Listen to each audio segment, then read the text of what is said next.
Okay, kumusta ka? Salamat sa pagsama sa amin. Grabe, yung material na binigay mo sa amin for today, medyo wild, no?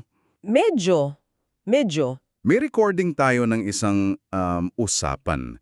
Sa pagitan ng isang online healer, ang tawag niya sa sarili niya, Sir Nurse, at yung isa sa mga, kumbaga, pasyente niya, si Ellen. Oo. At habang pinapakinggan namin to, isang malaking tanong talaga yung nabuo sa isip ko.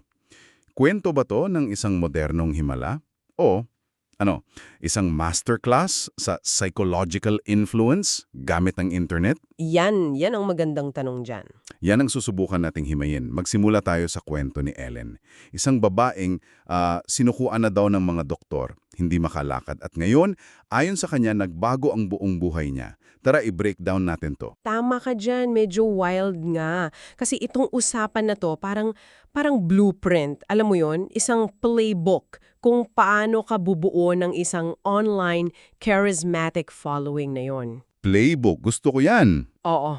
May tatlong pangunahing bahagi yan. Una, kailangan mo ng isang malakas at relatable na miracle story. Diyan papasok si Ellen. Okay. Pangalawa, kailangan mong i-frame yung kapangyarihan mo bilang isang kaloob mula sa Diyos para hindi ito matanong, di ba? Hindi pwedeng i-question. Hindi pwedeng i-question ng siyensa o lohika. At pangatlo, kailangan mong lumikha ng isang sistema ng obligasyon para manatiling engaged yung mga followers mo. Okay. So, hindi lang ito basta kwento ng paggaling, ito ay isang pag-aaral kung paano gumagana yung paniniwala sa digital age. Okay. Playbook.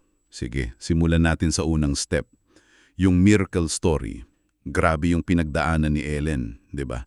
Inilarawan niya na dati, hindi talaga siya makalakad. Oo. May kidney stone daw sa puson. Sabi pa niya, kahit yung simpleng pagsusuot lang ng tsinelas, hirap na hirap siya. Grabe. Tapos ngayon, sa usapan nila, masayang-masaya niyang binilita, makalakaw-lakaw na o nakakalakad na siya kahit walang tungkod. Malaking bagay yun. Oo. Medyo binhud pa raw o manhid yung paa niya, pero yung pagbabago, gabit-araw ang pagkakaiba. At dyan mismo, dyan nakasalalay ang buong pundasyon. Ang testimonyo ni Ellen ang nagsisilbing, social proof? Social proof. Hindi na ito isang abstract na claim ni Sir Nurse na, uy, ako'y nakakapagpapagaling.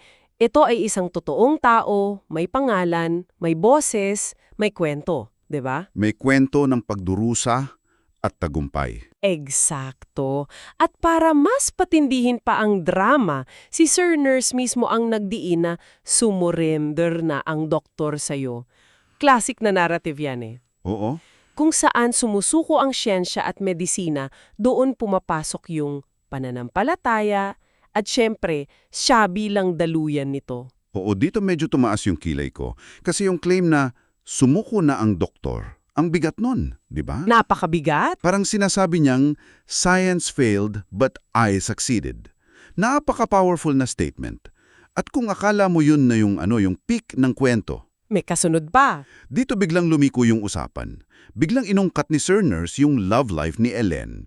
Sabi niya, ngayon bumalik na ang pagka-sexy mo, naka-boyfriend ka na ha? Ayan na. Tapos may kasama pang tama at biro. Sino yung hindi makalakad dyan na walang boyfriend? Magpagamot kayo, di ba? Para magka-boyfriend. At hindi yan basta biro lang. Kung titingnan natin yan mula sa isang strategic perspective, yan ang marketing slogan. Yan ang ultimate payoff. Ah, okay. Hindi lang niya ibinebenta ang paggaling sa sakit. Ang ibinebenta niya ay, isang complete life makeover. Isang buong package. Oo. Ang pangako ay, hindi ka lang gagaling, ibabalik ko ang normal mong buhay. Yung buhay kung saan sexy ka ulit, masaya at may love life. Mas madaling ibenta yun, di ba? Pero pwede rin nating tingnan na para kay Ellen, baka yun talaga yung experience niya. Na yung paggaling niya, nagbigay sa kanya ng kumpiyansa. Absolutely. At yan mismong dahilan kung bakit napaka-efektibo. Kasi para sa kanya, totoo yun. Totoo yun para sa kanya. Ang personal na katotohanan niya ang nagiging pinakamalakas na marketing tool. Hindi na kailangang iimbento. At dahil sinabi ni Sir Nurse na nasa YouTube pa raw ang kwento ni Ellen, no? Oo, nabanggit niya yun. Yung testimonya niya ay nagiging isang permanenteng asset. Isang commercial na pwedeng panoorin ng kahit sino, kahit kailan. Para mahikayat silang sumubok din. So yun yung why. Ngayon, pag-usapan natin yung how. Paano niya raw ito ginagawa?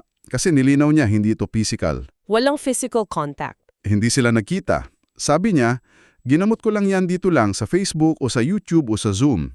Tapos, ito yung pinaka-wild para sa akin. Ano yun? Yung sinabi niyang, boses ko pagkapagaling. As in, yun lang, boses niya lang daw ang gamit niya.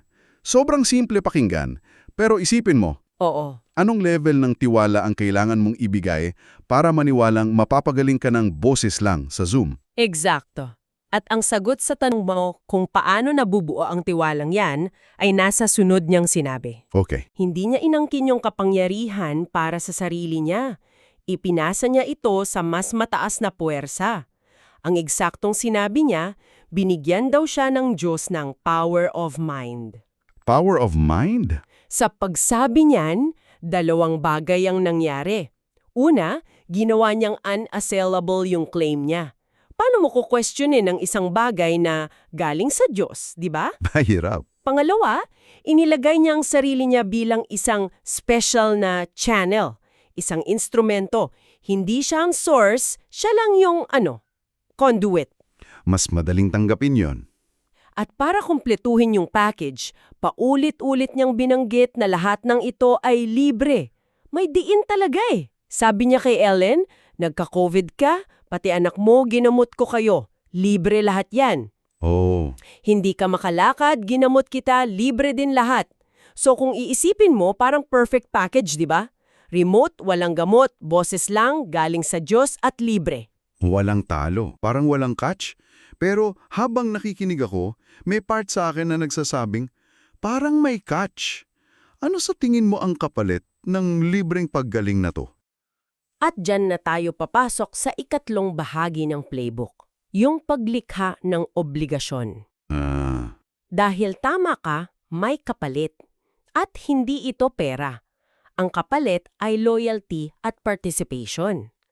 Lumabas yan noong nagsimula ng maglabas ng Sama ng Loob si Sir Nurse. Oo. Yung part na yun. Inamin niya na nalungkot siya noong gumaling si Ellen at bigla na lang naglaho na parang bula.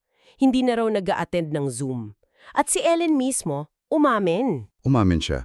Sabi niya, yung mali ko lang talaga, yung hindi ako naka-Zoom. Ayan. Grabe! So yung kasalanan pala niya ay hindi kung anumang moral na bagay, kundi yung pag-absent sa Zoom meeting.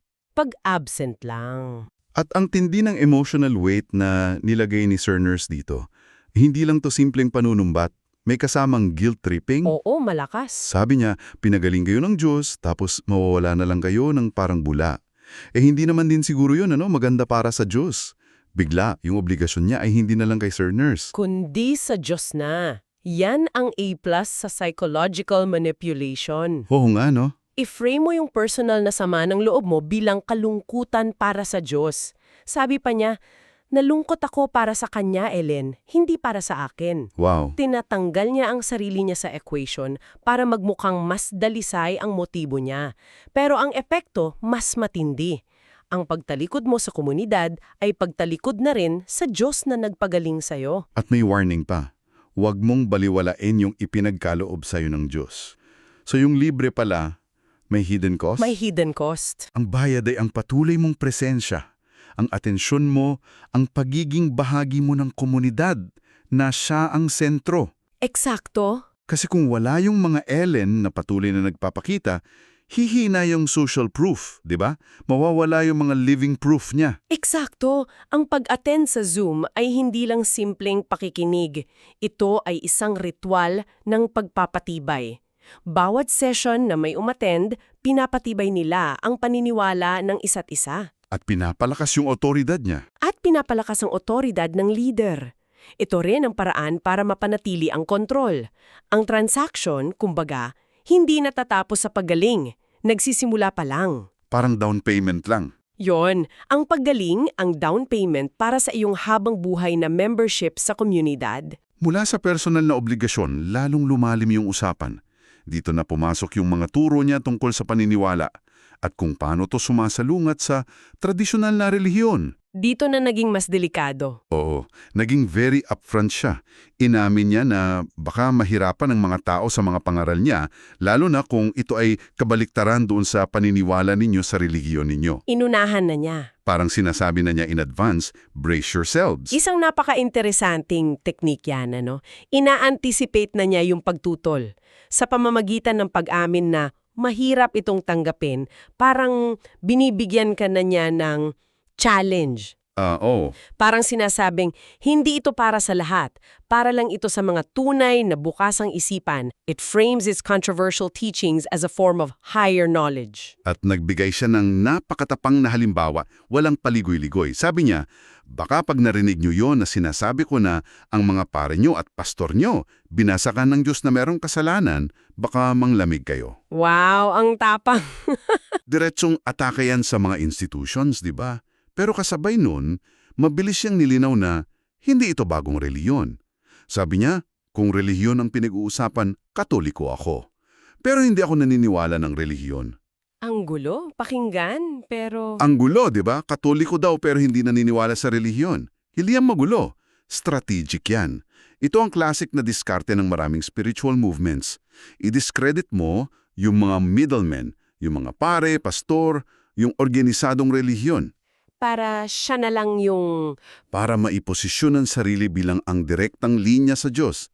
Kapag sinira mo ang tiwala ng tao sa mga tradisyonal na otoridad, sino ang pupuntahan nila para sa gabay? Siyempre, siya.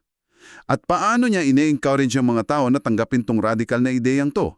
Ang sagot niya pala ay simple lang, bukas ang puso't isipan. Yun, paulit-ulit. Ulit-ulit niya tong sinabi, parang yun yung password para maintindihan mo siya. At yan ang pinaka-epektibong tool sa lahat. Ang panawagan na buksan ng puso't isipan ay isang imbitasyon para, pansamantalang isantabi ang critical thinking? Suspend your disbelief? Oo, it's a request to suspend your disbelief. Kapag sinabihang kang buksan mo lang ang isip mo, ang tunay na mensahe ay huwag ka munang mag-isip ng critical. Tanggapin mo muna to. Okay. At yung pagtanggi niya na ito ay isang relihiyon, ay para maging mas palatable ito. Maraming tao ngayon ang pagod na o walang tiwala sa organisadong relihiyon, di ba? Oo, totoo yan. Kaya ang alok niya ay hindi isang bagong relihiyon na may mga dogma at ritual, kundi isang direktang koneksyon sa Diyos.